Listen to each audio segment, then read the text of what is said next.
Files, folders ಅಥವಾ ಐಕಾನ್ಸ್ಗಳ ಹೆಸರನ್ನು ಬದಲಾವಣೆ ಮಾಡೋದು ಹೇಗೆ ಅಂತ ಈಗ ನೋಡೋಣ.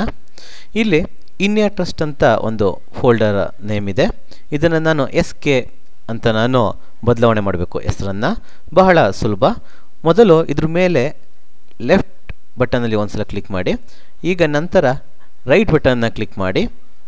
ಇಲ್ಲಿ ರೀನೇಮ್ ಅನ್ನೋ ಒಂದು ಆಪ್ಷನ್ ಇದೆ, ಅದನ್ನು ಕ್ಲಿಕ್ ಮಾಡಿ. ಈಗ ಬ್ಲೂ ಕಲರಲ್ಲಿ ಅದು ಸೆಲೆಕ್ಟ್ ಆಗಿದೆ. ಈಗ ನಾವು ಟೈಪ್ ಮಾಡೋಣ SK ಅಂತ ಸೆಲೆಕ್ಟ್ ಮಾಡಿ ಎಂಟರನ್ನಾರು ಪ್ರೆಸ್ ಮಾಡಿ, ಅಥವಾ ಈ ಕರ್ಸರ್ನ ಎಲ್ಲರೂ ಬೇರೆ ಕಡೆ ಇಟ್ಟು ಲೆಫ್ಟ್ ಬಟನ್ನ ಕ್ಲಿಕ್ ಮಾಡಿ, ಅದು ಸೇವ್ ಆಗುತ್ತೆ.